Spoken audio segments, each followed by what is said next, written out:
Student, आप लोगों का स्वागत है आरपीपीएस एजुकेशनल पॉइंट में। मैं राहुल कुमार पांडे आज क्लास 4 के लिए एक नया वीडियो लेकर आया हूं, जो कि इकाई फर्स्ट हमारे आसपास के पहले चैप्टर सजीव व उनके लक्षण है। सर्वप्रथम हम लोग जानेंगे जीव विज्ञान किसे कहते हैं।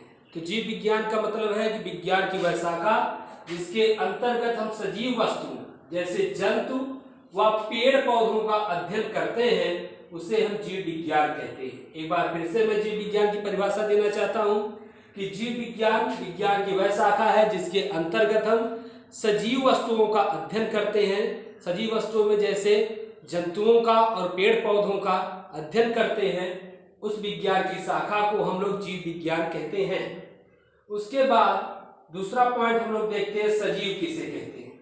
सजीव वे होते हैं जिनमें प्राण हो, जो श्वास लेते हो, जिनमें प्राकृतिक रूप से वृद्धि और विकास होता हो, उसे हम सजीव कहते हैं। एक बार और देखेंगे सजीव हम लोग किसे कहते हैं। सजीव वे प्राणी हैं जिनमें प्राण हो, श्वास लेते हो, जिनमें प्राकृतिक रूप से वृद्धि एवं विकास होता हो, उसे हम सजीव कहते हैं। जैसे मनुष्य है, पेड़ पौधे हैं, ये सब सजीव कहलाते हैं।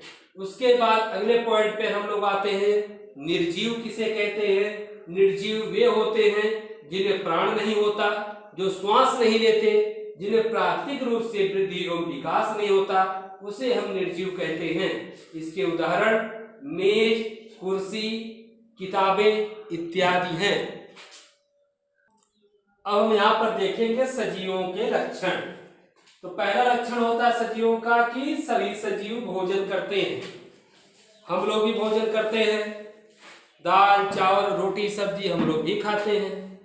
और जो सजीव होते हैं उनमें भी कई प्रकार के जीव पाए जाते हैं, जैसे शाकाहारी जीव। शाकाहारी जीव पेड़ पौधे से अपना भोजन प्राप्त करते हैं, जैसे हिरन हो गई, गाय हो गई, भैंस हो गई, ये सब घासें खाते हैं, पत्तियां खाते हैं, इन सब से अपना भोजन करते हैं। और भोजन क्यों करते हैं? ताकि उनको ऊर्जा प्राप्त हो, वह उस ऊर्जा के द्वारा हम अनेक प्रकार के कार्य कर सकें। मांसाहारी जीव कैसे भोजन प्राप्त करते हैं? मांसाहारी जीव शिकार करके भोजन को प्राप्त करते हैं, तमाम जंतुओं का शिकार करते हैं और अपना भोजन प्राप्त करते हैं। पेड़ पौधे भी अपना भोजन प्रकाश संश्लेषण की प्रक्रिया के द्वारा बनाते हैं। प्रकाश संश्लेषण प्रक्रिया में पेड़ पौधे जड़ों के द्वारा जल को ग्रहण करते हैं, वायुमंडल से कार्बन डाइऑक्साइड को ग्रहण करते हैं, पत्तियों में उपस्थित क्लोरोफिल की सहायता से और सूर्य की रोशनी के द्वारा अपना भोजन बनाते हैं। एक बार फिर से जान लीजिए प्रकाश संश्लेषण क्या है। प्रकाश संश्लेषण वह प्रक्रिया है जिसके द्वारा पेड़ पौधे अपना भोजन बनाते हैं।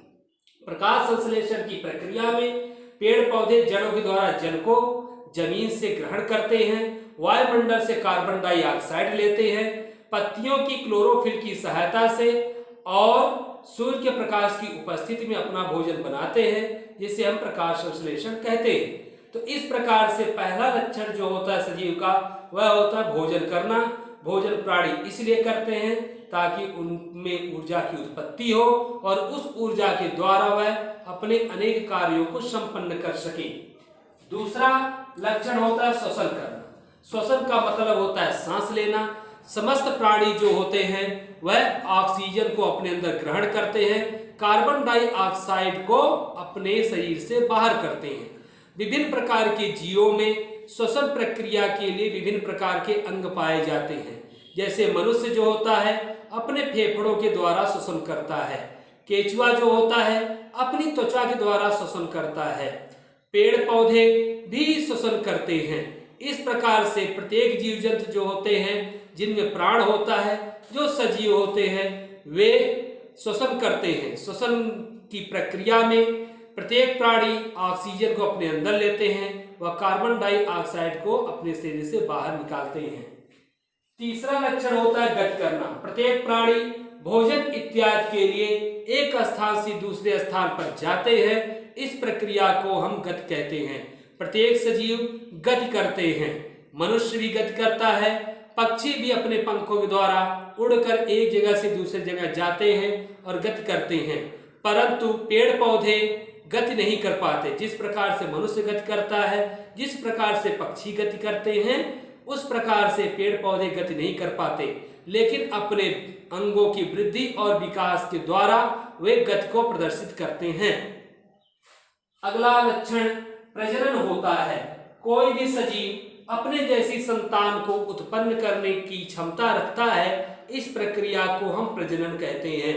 कोई भी जीव होता है वह अपने जैसी संतान को उत्पन्न करने की क्षमता रखता है, इस प्रक्रिया को प्रजनन कहते हैं।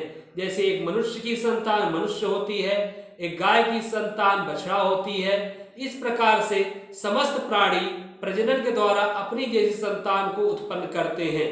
परंतु कुछ पक्षी अंडे भी देते हैं, वे अंडे के द्वारा भी प्रजनन की प्रक्रिया को प्रदर्शित करते हैं।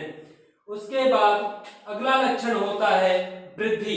प्रत्येक प्राणी संपूर्ण जीवन काल में वृद्धि और विकास करता है। वृद्धि और विकास किसी प्राणी के अंदर उसके अंगों के विकास के द्वारा हमको प्रदर्शित होता है, चाहे वह पेड़ पौधा हो, चाहे मनुष्य हो या कोई भी जीव जंतु हो, वह प्राकृतिक रूप से समय अनुसार अपने शरीर में तमाम प्रकार के डेवलपमेंट्स लाता है, जिसे हम वृद्धि कहते हैं। वृद्धि जो होती है प्राकृतिक होती है और समय के अनुसार ही होती है। उसके बाद अगला लक्षण होता है संवेदनशीलता। संवेदनशीलता क्या है? जैसे मौसम बदलता है, ठंडी आती है तो हम लोग सिकुड़ जाते हैं, हम लोग उन्हीं कपड़ों का इस्तेमाल करते हैं। गर्मी आती है तो हम लोग सूती कपड़ों का अधिकतर इस्तेमाल करते हैं। ऐसा क्यों होता है?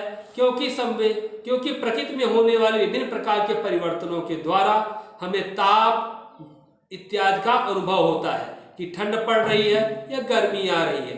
इस प्रक्रिया के द्वारा हम लोग संवेदनशील होते हैं और अपना प्रदर्शन करते हैं।